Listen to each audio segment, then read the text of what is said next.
caminar junto a ti, he decidido vivir mi vida contigo. Me levantas con nuevas fuerzas y me das libertad. Soy joven por siempre en ti, tú eres mi fuente. Como el sol brillando en majestad, en color, transformó la oscuridad. Nuevo soy, encontré mi identidad. Vida tú me das,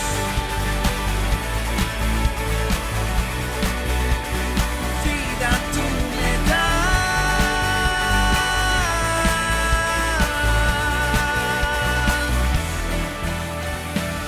Tú me guías en cada paso, suficiente es tu amor, no existe mejor decisión que darte mi vida, Señor.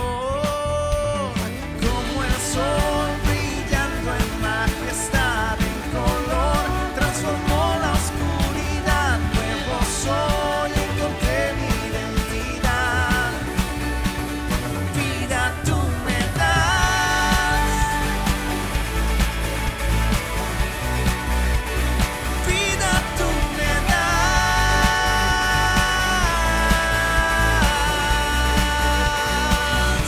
Tu amor me lleva mucho más allá de lo que yo puedo imaginar. A tu libertad yo puedo entrar. Eres todo lo que quiero y más.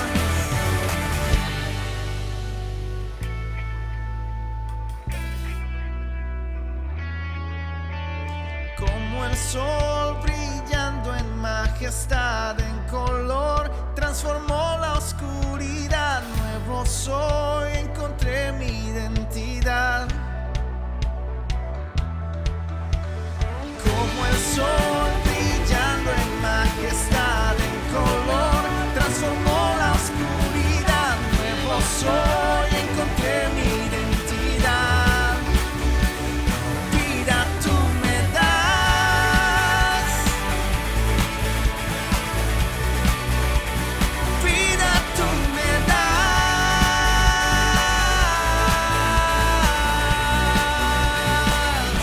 Tu amor me lleva mucho más allá de lo que yo puedo imaginar. A tu libertad yo puedo entrar. Eres todo lo que quiero y más.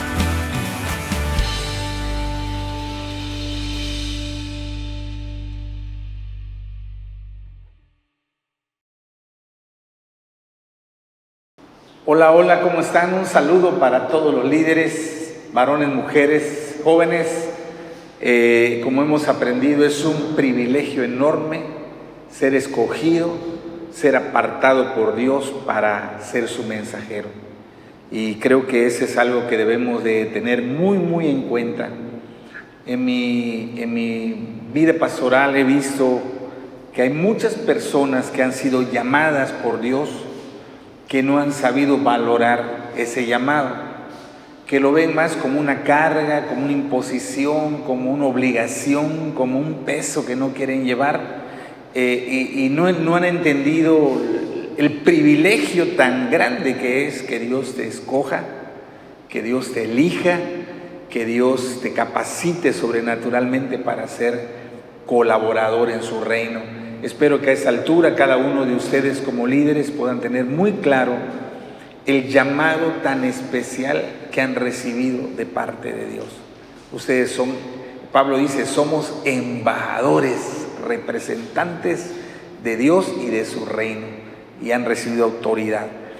Como les dije, vamos a seguir estudiando Lucas capítulo 10 y vamos a continuar con el estudio del capítulo.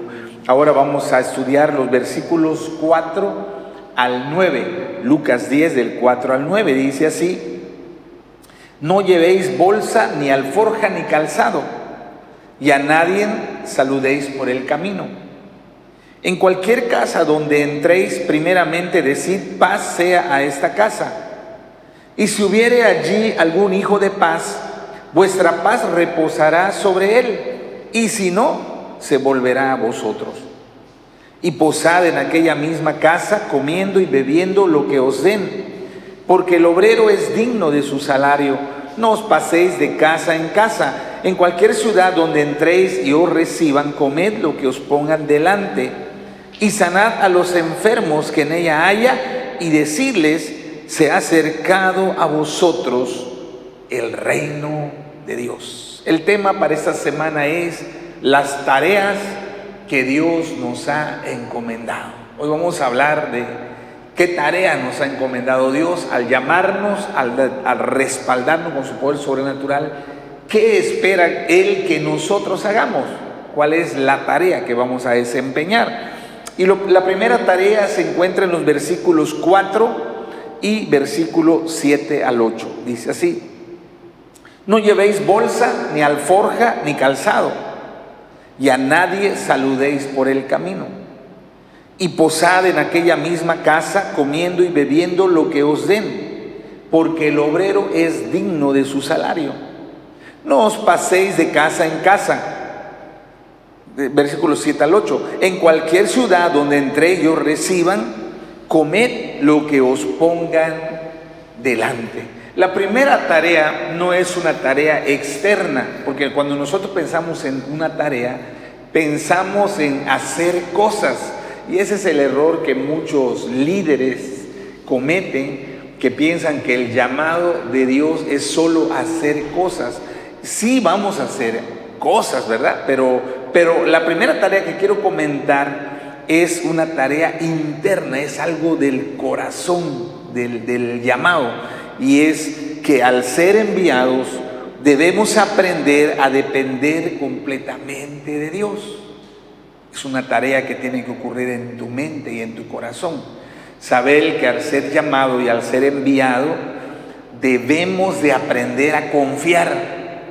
Debemos aprender a depender, mire, de una manera total, completa en Dios.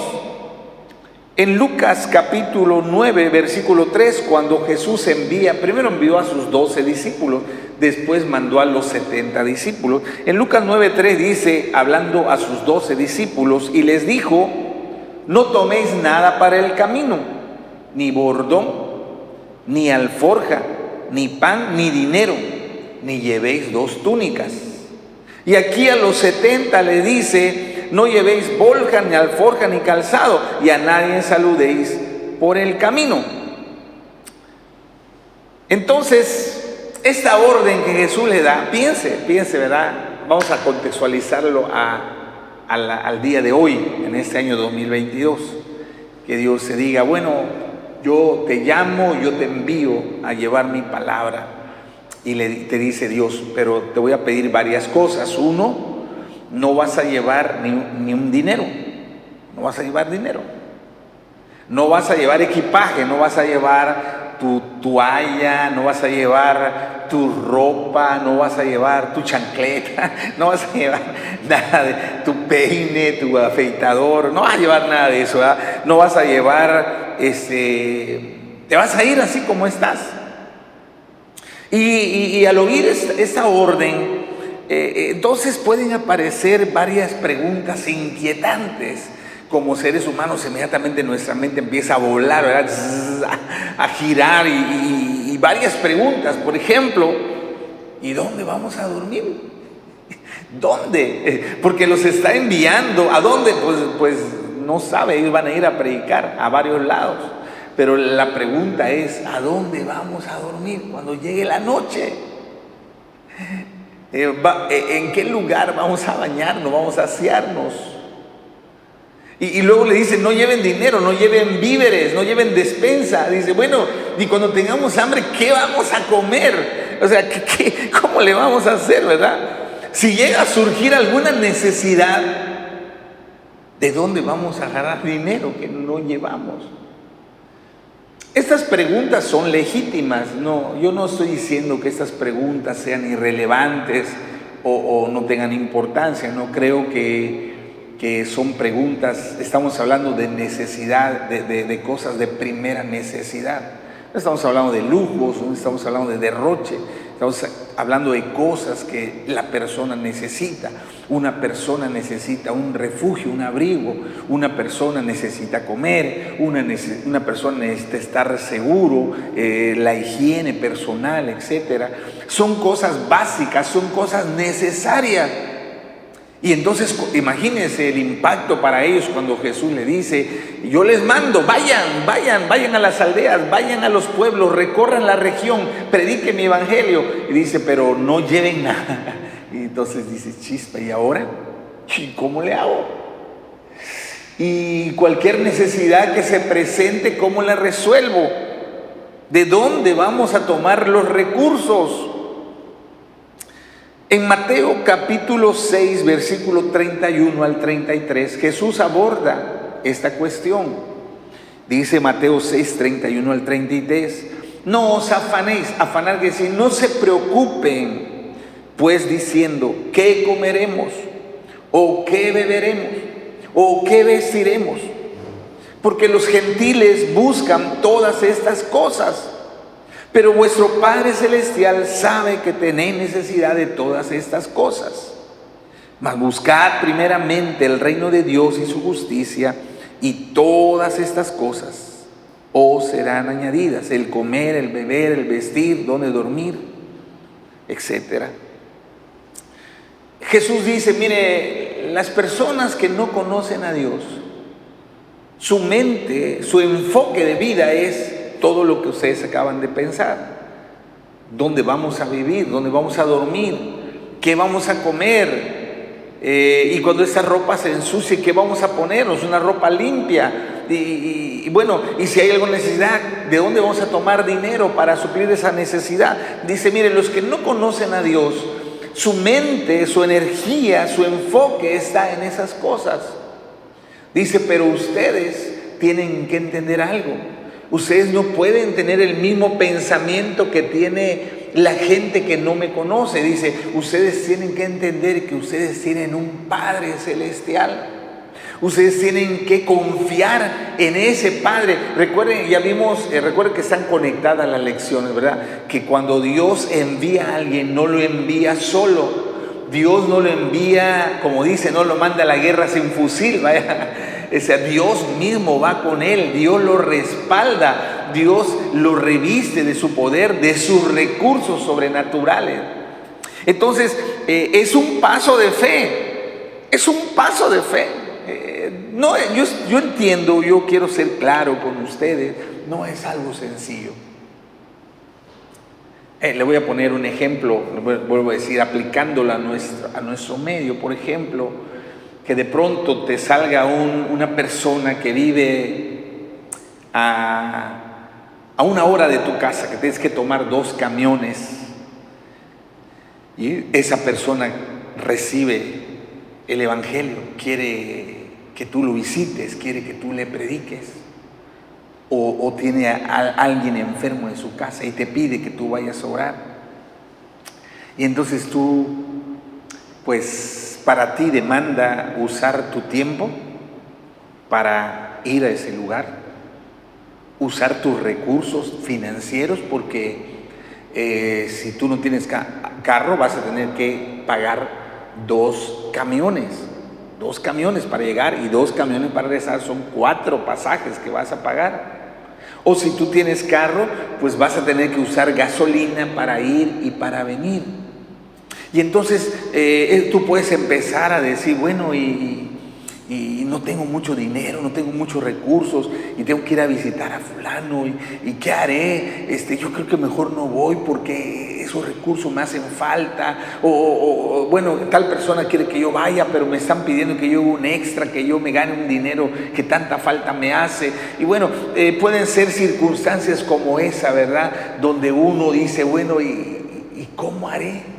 Yo quiero servir a Dios, yo quiero cumplir con el llamado de Dios, pero también a la vez mi familia tiene necesidades, pero a la vez yo estoy al límite, y hacer la obra de Dios demanda que yo use mis recursos, que yo use mi tiempo en la obra. Y entonces eso puede ser un conflicto grande en tu corazón. Eso puede hacer que tú no cumplas la tarea, no cumplas el ministerio que Dios te ha encomendado. Por eso, cuando la primera tarea que tenemos que hacer es que tenemos que aprender a depender completamente en Dios.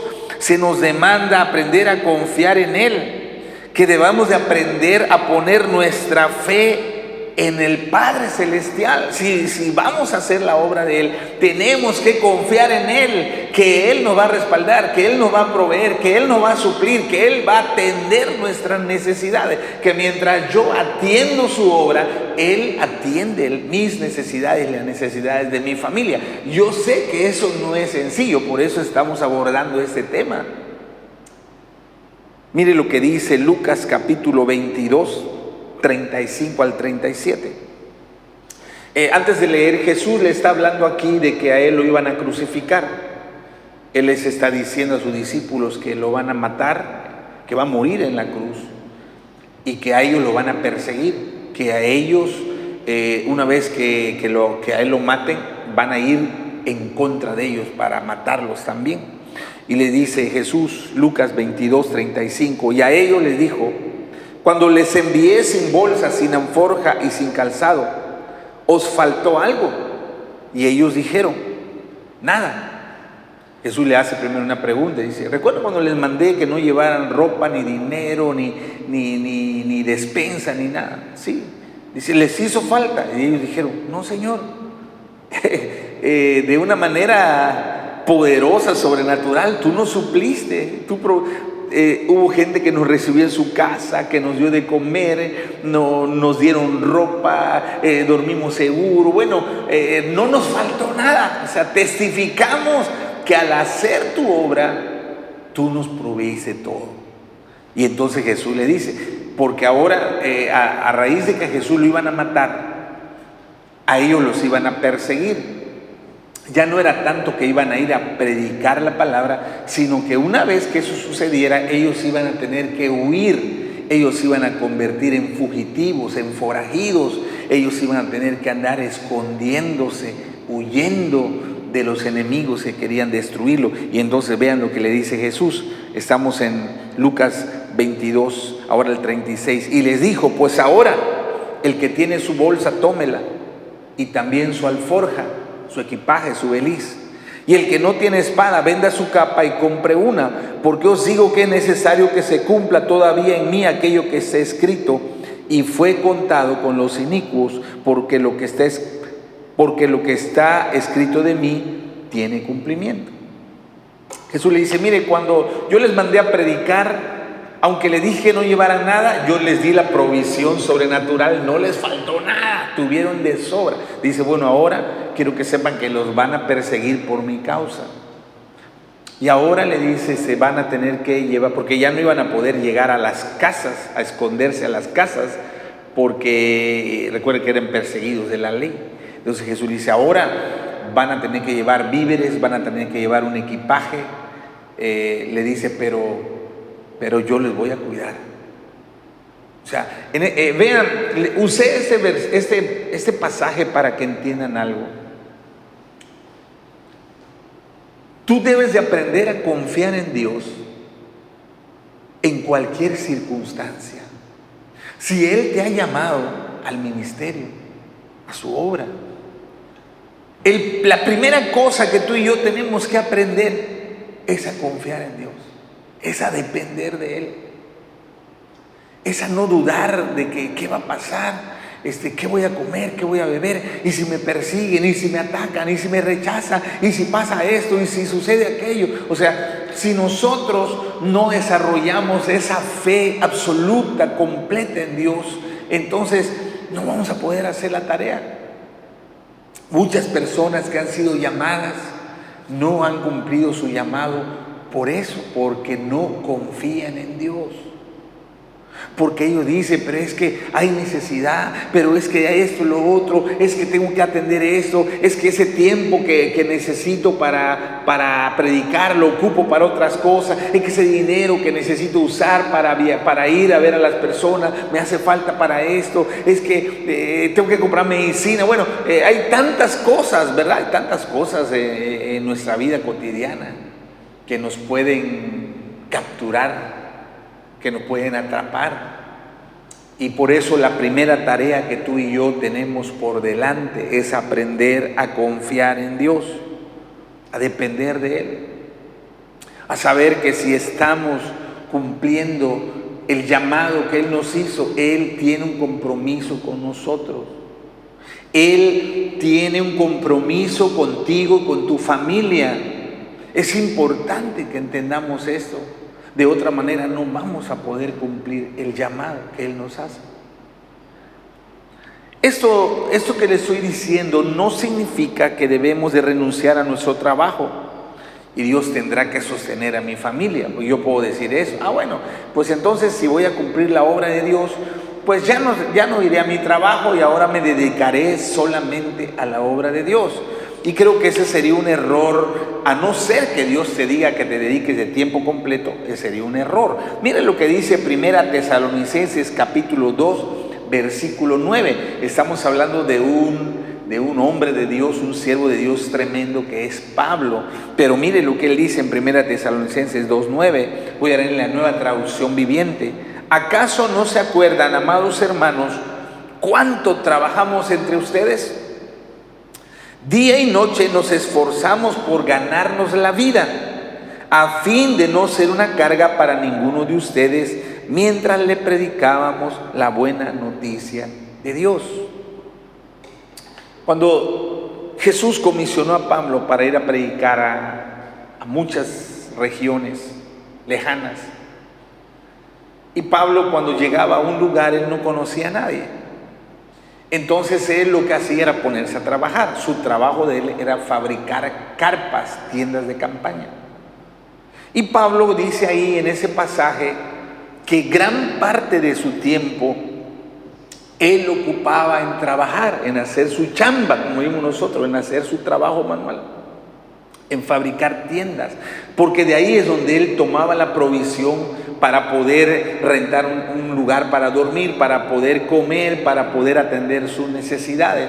Pero Pablo dice, a pesar que yo trabajaba arduamente, a pesar que yo tenía que laborar muchas horas, dice, a pesar de eso, yo siempre tuve el tiempo, yo siempre tuve el ánimo, yo siempre tuve la intención de predicar el evangelio. A eso me refiero, ¿verdad? De decir, bueno, Pablo no decía, bueno, es que como me hace falta eso, pues no voy a predicar. Tengo mucho trabajo, no puedo evangelizar. Tengo muchas ocupaciones, no puedo ir a visitar a nadie. Tengo demasiados compromisos, demasiadas necesidades. Entonces mejor las atiendo y cuando yo tenga tiempo predicaré la palabra. No, Pablo dice, mire, yo me esforcé en trabajar en mi labor cotidiana, pero eso no fue impedimento para que yo sirva a Dios. Incluso él usaba de sus propios recursos, ¿verdad? De eso que ganaba de su trabajo manual, él usaba para poder impulsar la predicación del evangelio. Pero también quiero que entiendas una cosa, porque a veces el enemigo puede ponerte en tu cabeza un argumento y decir, bueno, qué bonito, ¿verdad? Tengo que trabajar duro, tengo que ir a mi labor, llego cansado, llego con ganas de acostarme, de dormirme, y todavía tengo que ir a visitar, tengo que ir a evangelizar, o si me lleva alguien que está enfermo, tengo que ir a orar por él, o si necesitan consejería, tengo que ir, y el enemigo puede empezar, bueno, ¿y tú qué ganas con eso? ¿Qué beneficio tienes? Y el enemigo puede sembrar una semilla de cizaña en tu mente, en tu corazón. Pero mire lo que dice Pablo, que ya hablamos que él trabajaba con sus manos y aparte de eso él servía en el reino de Dios predicando. Mira lo que dice él en 1 Corintios capítulo 15, versículo 58. Voy a leer en la Nueva Traducción Viviente. Dice, por lo tanto, mis amados hermanos, permanezcan fuertes y constantes. Trabajen siempre para el Señor con entusiasmo, porque ustedes saben que nada de lo que hacen para el Señor es inútil. Pablo les dice, mire, si alguna vez llegas a pensar si vale la pena gastar tu tiempo, gastar tus recursos, si alguna vez el enemigo quiere sembrar la idea de que ¿por qué haces eso si no hay ni un beneficio? Le dice Pablo, mire, dice el Señor que nada de lo que hagas para Él será inútil. O sea, no pienses que es dinero perdido, no pienses que es recursos perdidos, no pienses que es cansancio sin ningún beneficio. Dice, Dios lo va a recompensar. Eso que tú estás, recuerda, tú estás trabajando para Dios, no para una iglesia, no para un líder. Es algo que tenemos que entender, lo estamos haciendo para Dios. Y quiero dar un pequeño testimonio, no con el afán de pararme el cuello, no es mi intención, ni presentarme como una maravilla, no, sino lo hago solo como un testimonio de lo que he vivido. Nuestros primeros años de pastorado, financieramente estábamos muy limitados. Y en una ocasión me invitaron a mí a dar clases en un instituto bíblico. Era un trabajo voluntario, es decir, no se pagaba por ese trabajo, ni siquiera me daban para mis pasajes de autobús. Estaba a 2 horas de donde nosotros vivíamos. Cuando recibí la invitación de ir a enseñar una vez a la semana a ese lugar, yo luché con esa invitación, porque yo decía, bueno, pues tenemos tan pocos recursos y encima voy a tener que pagar mis pasajes de camión y regresar muy noche a la casa. Y lo más fácil para mí era decir, no puedo, gracias, la verdad no puedo, no me es posible. Sin embargo, también entendía que era mi responsabilidad ayudar en el reino de Dios, que la oportunidad que nosotros tuvimos de ir a un seminario a estudiar, que otros debían de recibir esa oportunidad. Así que cada semana, cada viernes, yo recuerdo que viajaba 2 horas, llegaba, daba clases, terminaba las clases, tomaba un autobús y me regresaba a donde yo vivía, donde yo pastoreaba. Y sí, fue un tiempo poco difícil humanamente, vamos a llamar así, era un sacrificio. Sin embargo, yo tenía muy claro algo, este pasaje que acabo de leer, que nada de lo que hago para el Señor es en vano, que ese tiempo, que ese recurso que invertí, yo sé que lo sembré en tierra buena, yo sé que lo estaba haciendo para Dios, y en su momento Dios retribuyó con creces lo que yo puse al servicio de su reino. Entonces, la primera tarea que tenemos tú y yo es aprender a confiar en Dios, aprender a depender de Él, aprender a creer que Él va a suplir, que Él va a proveer, que Él va a respaldarnos para que cualquier necesidad que surge en el camino del ministerio que desarrollamos para Dios, Él se encargará de suplirla. Es un paso muy grande ese, ¿verdad? Y yo te invito en este día a que crezcas en tu dependencia a Dios. Que no sea un tope, para ti el decir, es que no puedo por mi trabajo, tengo mucho trabajo, tengo que hacer horas extras, es que no puedo porque no puedo gastar ese dinero en gasolina o en pasajes, es que no puedo porque, que tú aprendas a confiar que todo lo que hagas para el reino de Dios, todo lo que pongas para el servicio de Dios, tendrá una retribución. En otro pasaje dice, Dios no es deudor de nadie. Dios no le queda deber a nadie. El mejor patrón del mundo es Dios. Es Dios. Pero tú tienes que aprender a creer, a confiar en Él. Porque si tú no confías en Él, pues obviamente no vas a dar el paso de fe de servir de una manera íntegra en la obra que Él te ha encomendado. Así que la primera tarea es desarrollar esa confianza, esa fe completa, esa dependencia total en el Dios que nos ha enviado. Y la segunda tarea está en los versículos 5 al 6 y 8 y 9 de Lucas capítulo 10. Dice 5: en cualquier casa donde entréis, primeramente decid, paz sea a esta casa. Y si hubiera allí algún hijo de paz, vuestra paz reposará sobre él, y si no, se volverá a vosotros. En cualquier ciudad donde entréis y os reciban, comed lo que os pongan delante. Versículo 8: y sanad a los enfermos que en ella haya, y decirles, se ha acercado a vosotros el reino de Dios. La segunda tarea que tenemos que ver, la primera es del corazón, creer, depender de Dios totalmente. Pero la segunda ya es algo externo. Somos enviados para llevar el poder del reino de Dios a los hogares donde nos reciban. La tarea no es solo ir a predicar, quiero que entienda eso, sino vamos a llevar el poder del reino de Dios.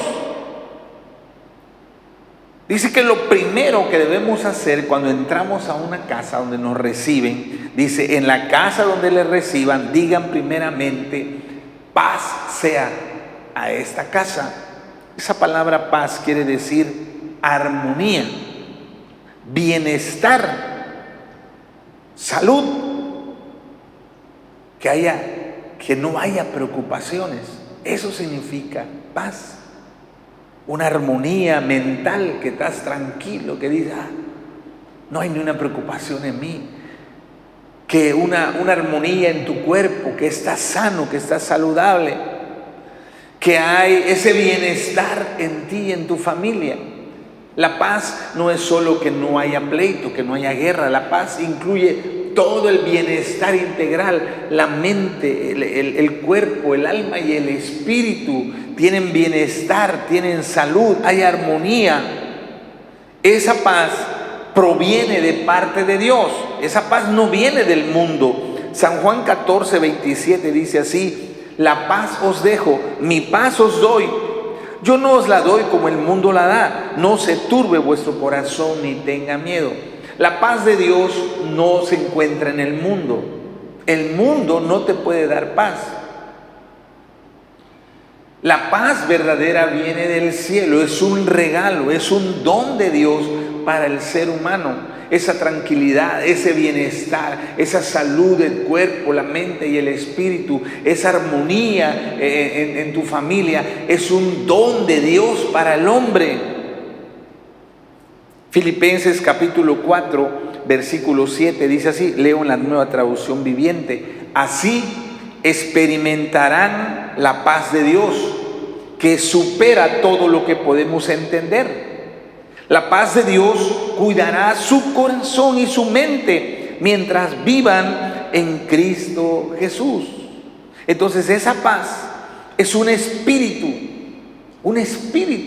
porque dice, esa paz de Dios cuidará, protegerá tu mente, protegerá tu corazón de toda preocupación, de todo temor, de toda ansiedad, de toda angustia que pueda haber. Esa paz será como una cobertura, será como una armadura que impedirá que tú vivas estresado, que tú vivas angustiado por todas las circunstancias que te rodean. Ya hemos hablado del Salmo 3, cuando David escribe ese salmo y dice, en paz me acostaré y así mismo dormiré. Pero si usted lee el subtítulo del salmo, dice, Salmo de David cuando era perseguido por su hijo Absalón.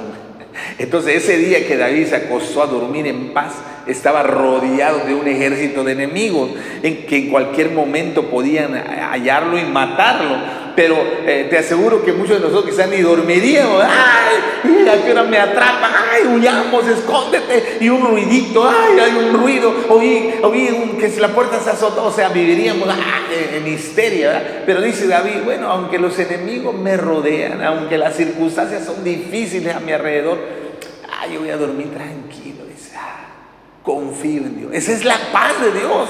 La paz de Dios no quiere decir que no vamos a tener problemas. La paz de Dios quiere decir que aún en medio de los problemas más difíciles, nuestra mente, nuestro corazón vivirán confiado.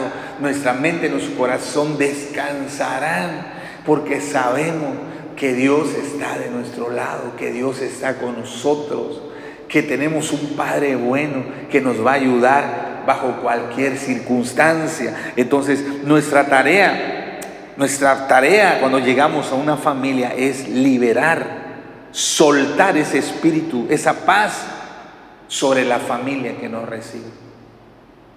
Y eso es algo real, no porque no lo ves. Cuando tú llegas y dices la paz de Dios en esta casa, estás abriendo el cielo a favor de esa familia. No quiere decir que en ese momento los problemas desaparecen, quiere decir que aún a pesar de los problemas que esa familia tenga, Dios va a proteger su mente, va a proteger su corazón. Dios le va a dar esperanza, Dios le va a dar la fe, Dios le va a dar la confianza para saber que todo eso se va a solucionar, que todo eso se va a arreglar, que las cosas serán diferentes porque Dios está con ellos. Qué tremendo, es un regalo maravilloso que Dios tiene para la humanidad, la paz de Dios. Y tan verdad esa paz, que si la familia no nos recibe y nosotros no vamos, la paz se va con nosotros. Recuerda, no es palabra nada más, es un espíritu.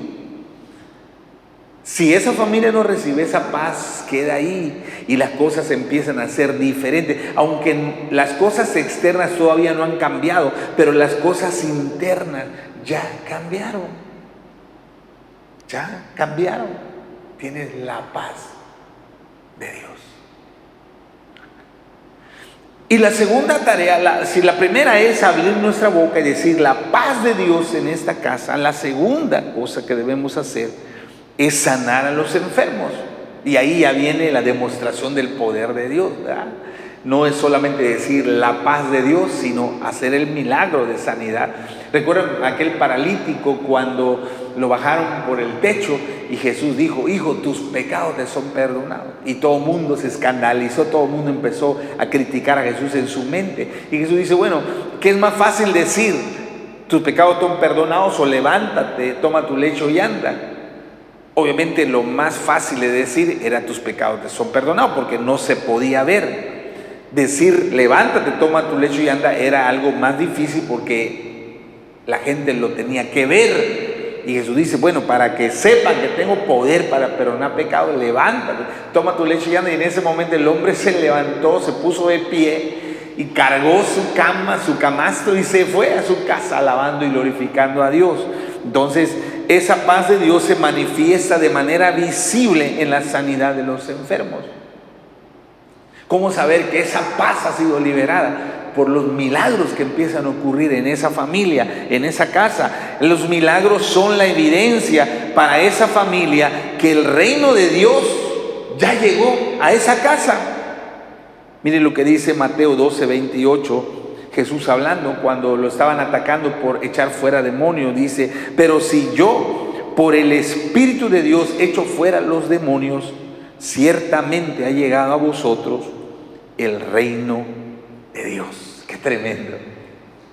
Entonces las tareas que tenemos, además de soltar la paz de Dios, es orar para la sanidad de los enfermos, liberar a los endemoniados, reprender a la pobreza, a la miseria, a la escasez, reprender a los pleitos familiares. O sea, recuerde que lo que hablamos la semana pasada, vamos con la autoridad, vamos con el poder del Dios Altísimo.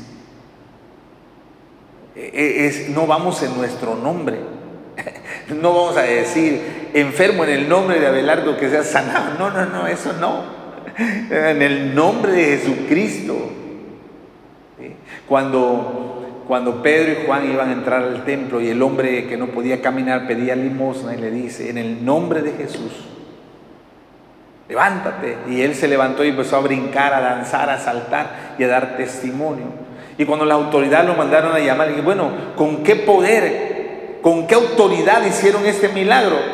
Ellos no podían negar el milagro, solo no sabían con qué autoridad. Y le dice, es en el nombre de Jesús de Nazaret. Jesús de Nazaret, es el poder de Jesús de Nazaret que hizo que ese hombre quedara sano, y es testimonio para ustedes. Entonces los milagros, las sanidades, las liberaciones, las restauraciones, la unidad de la familia es la evidencia que el reino de Dios ha llegado. Entonces cuando tú y yo llegamos a una familia y ellos nos reciben, soltamos la paz de Dios sobre ellos. Y lo segundo, ministramos las necesidades de ellos, que confiando, creyendo de una manera así absoluta que Dios nos respalda. Que no soy yo no puedo sanar a un enfermo por mí mismo. Yo no puedo soltar una bendición financiera sobre alguien por mis propias fuerzas. Pero si somos enviados, Dios está con nosotros, Él nos respalda. Miren lo que dice 1 Corintios capítulo 2 del 3 al 5. Escuche con atención. Dice: y estuve entre vosotros con debilidad y mucho temor y temblor, y ni mi palabra ni mi predicación fue con palabras persuasivas de humana sabiduría, sino con demostración del Espíritu y de poder, para que vuestra fe no esté fundada en la sabiduría de los hombres, sino en el poder de Dios. Pablo dice, cuando yo les fui a predicar, dice, no usé palabras así muy teológicas, muy rimbombantes. Dice, mi apariencia no era una apariencia así como de distinción, de sabiduría. No, dice, una palabra sencilla. Mi imagen era una imagen humilde, dice, pero yo no quería que ustedes pongan su fe en la persona o en las palabras de una persona. Dice, sino que ustedes vean la demostración del poder milagroso de Dios y puedan creer en el Dios que yo les predico. Entonces, la segunda tarea que tenemos es demostrar el poder del reino de Dios a las familias que nos reciban, a las personas que nos escuchen. Y recuerda, Dios va con nosotros. Porque el error que tú puedes cometer como líder es pensar que tú no lo puedes hacer. Voy a traer a los profetas que ellos lo hagan. Creo que el ministerio profético es importante y Dios lo ha establecido. Pero cuando Dios te envía a ti, Dios te respalda a ti. Cuando tú abres tu boca, la paz de Dios se instala en esa casa. Cuando tú pones su mano, cuando tú sueltas la palabra de sanidad, de liberación, de restauración, de cancelar deudas, Dios toma eso, Dios se mueve, Dios actúa, Dios respalda tus palabras para que la gente pueda saber que tú eres enviado por Dios. Entonces, la segunda tarea que tenemos que hacer es mostrar el poder del reino a los hogares que nos reciban. Somos llamados a bendecir a las familias. Si usted ve todo este pasaje, Dios nos manda a ir a personas. No digo que no le podemos predicar a personas, sino Dios nos manda a llevar el reino de Dios a familias enteras. La palabra que usa ahí es casa, ¿verdad? No dice busque una persona, sino busque una casa, que les reciban en una casa, que se queden en una casa, que le prediquen en una casa, que atiendan a los enfermos que están en esa casa. O sea, el enfoque de Dios es familia. Vamos a ganar familias, personas, todo el grupo de personas. Jesús nos envía a restaurar a la familia completa. Al esposo, a la esposa, a los abuelos, a los hijos, a los que están enfermos, a las necesidades. Dios nos manda ministrar a las familias completas. Recuerde lo que Dios le dijo a Abraham en Génesis capítulo 12, en la segunda parte del versículo. Le dice, y en ti serán benditas todas las familias de la tierra. Así que Dios nos envía a restaurar familias, a llevar la paz de Jesús, a llevar el poder del reino de Dios a cada familia que esté dispuesta a abrir nuestra casa. Por eso cuando alguien se convierte, tu meta no es solo ganar a esa persona, tu meta es ganar a su familia. Y es importante que entiendas eso. Si alguien recibe a Cristo, recuerda que en el periodo de 48 horas debes de ir a visitarlo a su casa, ¿sí? Que es la visita de consolidación. Necesitas ir a su casa, necesitas ver sus necesidades, necesitas soltar la paz de Dios sobre esa familia, necesitas orar por las distintas personas que están ahí. Cuando los milagros empiecen a ocurrir, aún aquellos que al principio estén renuentes, aún aquellos que al principio quizás rechacen, cuando empiecen a ver la evidencia del poder del reino de Dios, ellos también creerán, ellos también podrán ser receptores del favor de la salvación que Dios tiene para sus vidas. Así que Dios nos manda a ministrar familias completas, no solo personas individuales. Dios quiere que sean salvos todos los de la familia. Termino diciéndoles que a nuestro alrededor hay muchas familias en crisis. La familia está en crisis. Hay tantas necesidades, hay tanta angustia, tanta desesperación, tanta incertidumbre en las familias. Y ellos necesitan que un obrero enviado por Dios les lleve la paz, les lleve el poder del reino de Dios para que sean restaurados. Recuerde, si no son enviados por Dios, esas familias seguirán sufriendo. Esas familias seguirán en ese lapso de dolor, de desesperación, de tristeza sobre ellos. Es necesario, es indispensable que podamos ir a llevarle la palabra del reino. Y entonces yo quiero terminar con algunas preguntas. ¿Responderemos al llamado de Dios? Es como recordar la semana pasada. ¿Responderás al llamado de Dios? ¿Estás dispuesto a confiar plenamente en Dios? Si tú respondes al llamado que Él te hace de ir a predicar su reino, ¿estás dispuesto a confiar en Él? A no poner pretextos, a no poner peros, a no buscar excusas, a no empezar a buscar justificaciones para no. Entonces, sí, Señor, está bien, lo haré. Sé que tú proveerás para todo y sé que todo lo que yo haga para tu reino, tú me lo retribuirás multiplicado.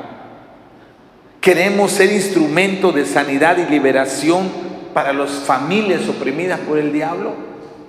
¿Estamos dispuestos a ser de bendición para esas familias? Puedes decir hoy a esas preguntas, amén. Puedes responder de esa manera, porque el Señor está llamando a sus obreros. Quiero que sepan que estamos listos como iglesia para retomar nuestro desafío de ganar. Ustedes saben que hace 2 años, en el 2020, estábamos en pleno desafío de ganar cuando llegó la pandemia. Y a raíz de eso, tanto en el 2020, en el 2021, por causa de las restricciones sanitarias, no como iglesia, sí compartíamos, pero normalmente por redes sociales, en línea y todo, pero no habíamos hecho más desafío de ganar. Ahora es el momento. Y el domingo, en los 2 cultos presenciales y en el culto en línea, se hará un llamado para aceptar el compromiso de ganar familias para Cristo. Y todas las personas que acepten ese llamado. Nos empezaremos a reunir los martes. Este domingo es el llamado. El siguiente martes, todos los que así lo dispongamos, nos reuniremos cada martes a las 7 de la noche para la capacitación para el desafío. Vamos a recibir enseñanza, administración, vamos a elaborar estrategias de ganar que semana a semana iremos llevando a cabo. Ustedes saben de qué hablo porque lo hemos hecho en el pasado.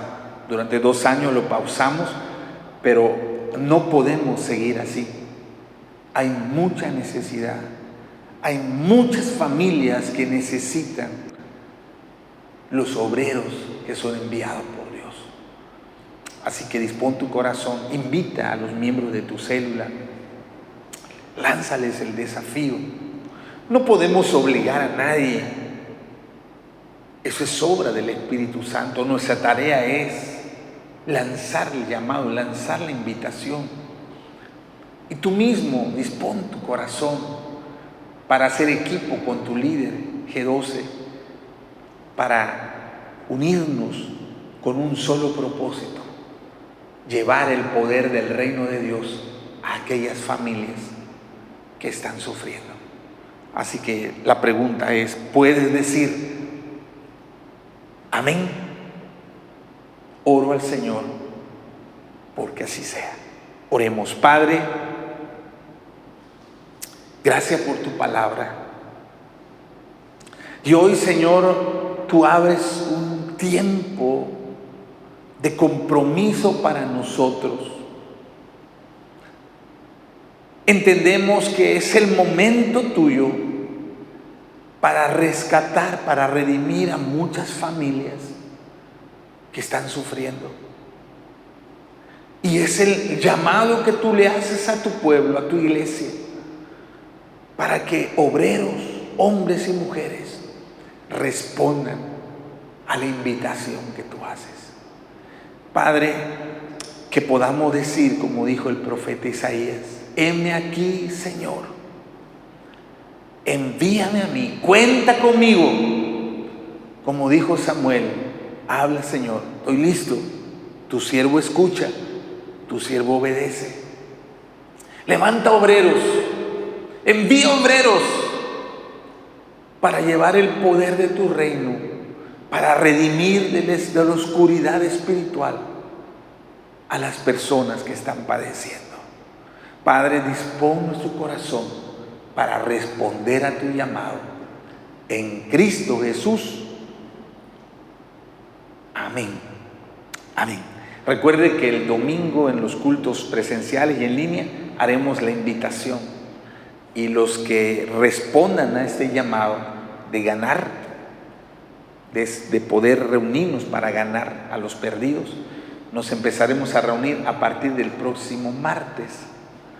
Entonces, la capacitación de célula ya no se va a pasar a las 7 de la noche. Cuando vengamos el martes a la iglesia, vamos a ser entrenados para la actividad de ganar a los perdidos. Para eso vamos a venir, para orar, para ser ministrados y para elaborar estrategias para ganar. Y posteriormente, ya como a las 9 de la noche, ya estará disponible la enseñanza en el canal de la iglesia o en el Facebook, en cualquiera de los dos. O sea, la transmisión ya no va a ser a las 7 de la noche, ya no. Va a ser después, porque a las 7 de la noche vamos a estar aquí para recibir la administración para el ganar. Entonces ya después usted lo puede ver más tarde o lo puede ver al siguiente día, para ver la enseñanza de la célula. Pero la reunión de capacitación será los martes a las 7 de la noche aquí en la iglesia. Así que oramos para que tú y yo podamos comprometernos con el llamado que Dios hace a nuestra vida. También tengo otro anuncio muy importante vamos a tener encuentro de niños en el mes de abril, los días 11 y 12 de abril, el encuentro de niños. Las edades es de los 6 a los 10 años. Si tú tienes niños de 6 a 10 años, sería muy, muy importante que vengan a su encuentro de niños. Y después tendremos del 14 al 15 de abril, vamos a tener el encuentro de los prejuveniles, de los adolescentes, de la edad de 11 años a 15 años. Vamos a tener enseñanzas, alabanza, actividades, tanto para niños como prejuveniles, porque queremos ministrar. Dios quiere hablar, Dios quiere sanar el corazón, bendecir la vida de los niños y de los prejuveniles. Así que si tú tienes prejuveniles en la edad de 11 a 15 años, inscríbelo al encuentro de niños, de prejuveniles, y si tienes niños de 6 a 10 años, al encuentro de niños. Así que es importante, le invitamos a inscribir, inviten a las familias que tienen niños para que puedan ser bendecidos en estos encuentros. Muy bien, y recuerdo que ya estamos en las clases, la Universidad de la Vida ya va por la semana 3, este próximo domingo, de 9:30 a 11 de la mañana, capacitación destino los domingos de 9 a 11 de la mañana, la escuela de profeta los sábados a las 5 de la tarde. Entonces ya estamos a todo tren, ¿verdad? Ya estamos en marcha y la iglesia tiene que avanzar, la iglesia tiene que ser de bendición para este mundo que tanta necesidad tiene. Les amamos mucho, le mandamos un gran abrazo y oramos para que usted pueda cumplir el llamado que Dios ha hecho a su vida. Bendiciones.